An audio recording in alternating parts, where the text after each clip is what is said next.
प्रणाम सभी को।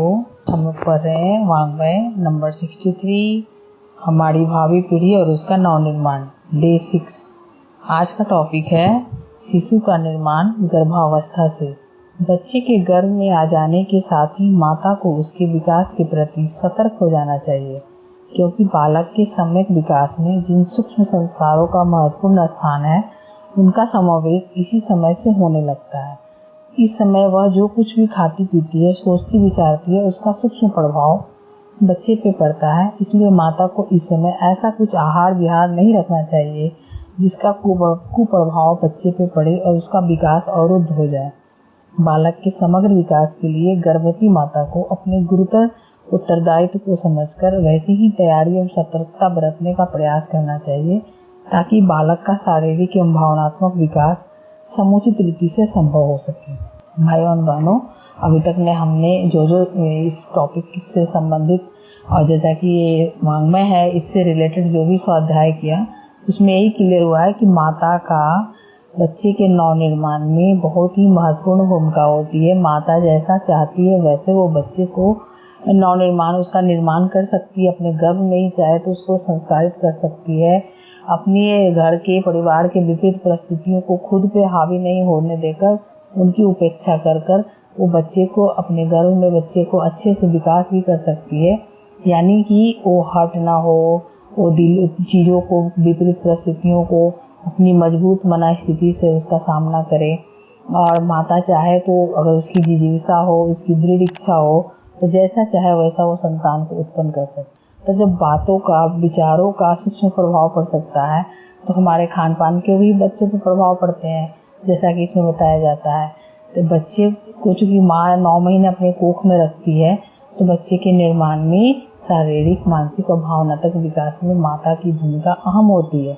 ये बात भी सच है कि परिवारजनों का भी इसमें महत्वपूर्ण भूमिका होती है। लेकिन अगर विपरीत परिस्थितियाँ महिला के सामने है, उसके अपेक्षा के अनुरूप परिस्थितियाँ नहीं हो, अगर वो उसकी दृढ़ इच्छा हो कि नहीं, मेरे बच्चे संतान, आने वाली जो संतान है वो सुसभ्य हो, संस्कारी हो, तो वो अपनी इससे सुसभ्य बनाने के लिए जो इसमें अवरोधक चीज़ें सामने आ रही है, तथ्य आ रहे हैं, उनको चाहे तो वो दरकिनार करके भी अपने बच्चे को अपने अपेक्षाकृत, अपने हिसाब से जैसा वो चाहती है वैसे बच्चे का निर्माण कर सकती है। ऐसी माता में क्षमता है।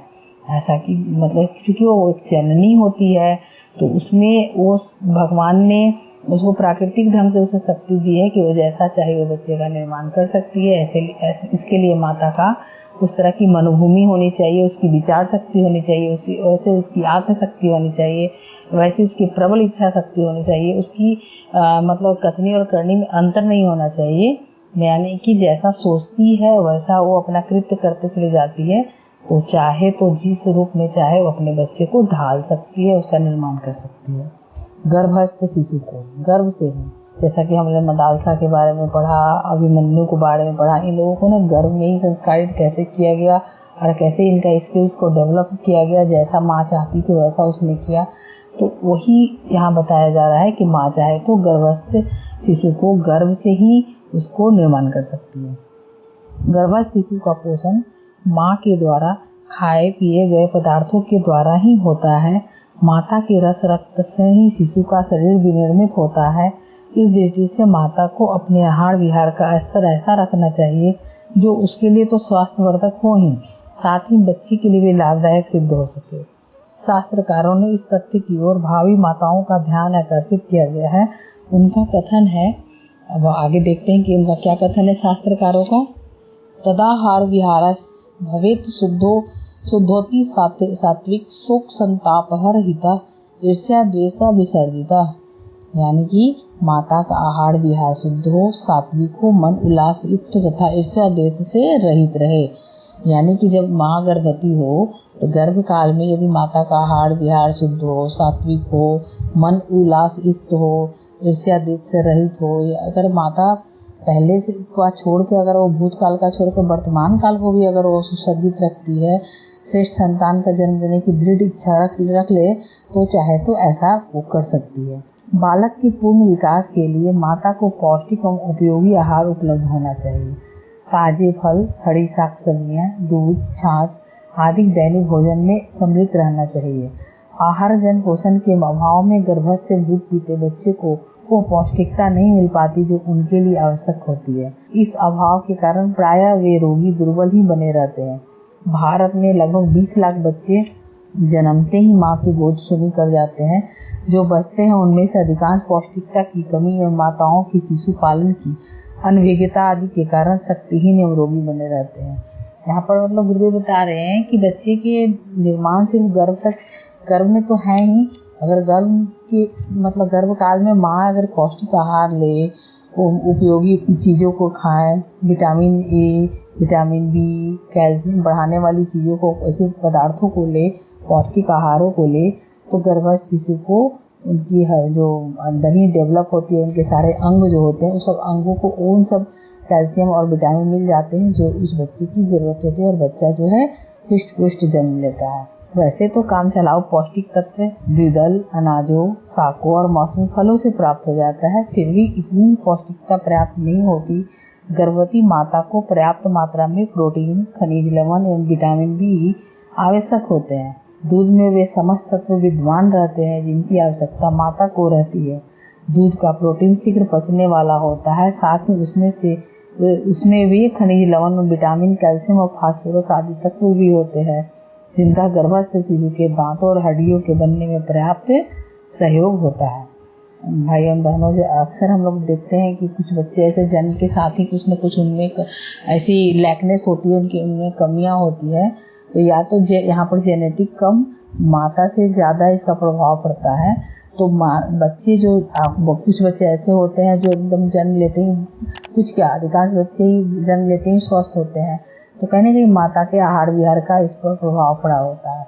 अगर इन सब चीज़ों को छोड़ भी दिया जाए, अगर मान लो पौष्टिक आहार अगर की सबकी व्यवस्था नहीं भी हो जाता है, खास करके भारत गाँवों का देश है, बहुत सारे अनभिज्ञ भी माता पिता रहते हैं और उस घर वाले रहते हैं। अगर वो शुद्ध सात्विक भोजन भी करे और सोच को श्रेष्ठ रखे और अंदर से दृढ़ इच्छा रखे, जिज्ञासा रखे कि नहीं वो श्रेष्ठ संतान को जन्म देने जा रही है, तब भी बच्चे जो है स्वस्थ और श्रेष्ठ होते हैं।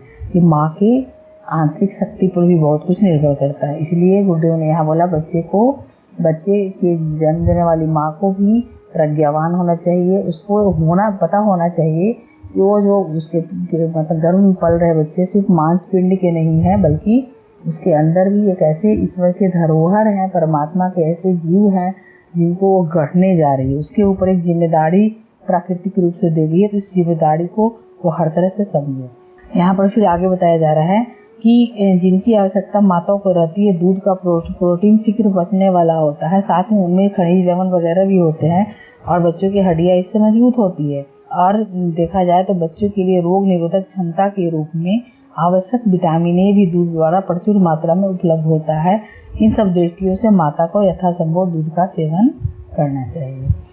यहाँ बताया जा रहा है कि माता को पौष्टिक आहार लेना चाहिए, दूध का अधिक से अधिक सेवन करना चाहिए। यानी कि एक गर्भवती माँ अपने गर्भ काल में अपने गर्भस्थ शिशु को ध्यान में रखते हुए अपने खान पान को उचित रखे, तो वो न सिर्फ शारीरिक और मानसिक और भावनात्मक ढंग से बच्चे को स्वस्थ जन्म दे सकती है, बल्कि उसके रोग प्रतिरोधक क्षमता को भी बढ़ाती है। एक बच्चे के नवनिर्माण में एक माता के बहुत ही महत्वपूर्ण भूमिका होती है।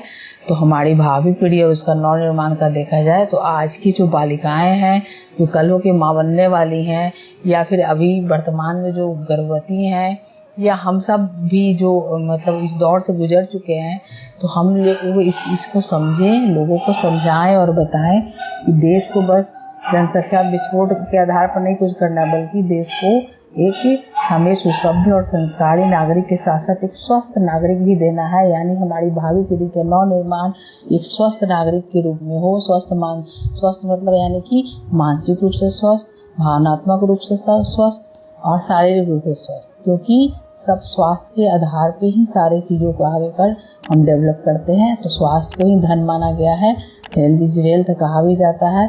तो इस चीज़ को हम समझें कि इसका बीजारोपण कहाँ करना है, तो गर्भ से करना है। तो सभी को धन्यवाद, प्रणाम।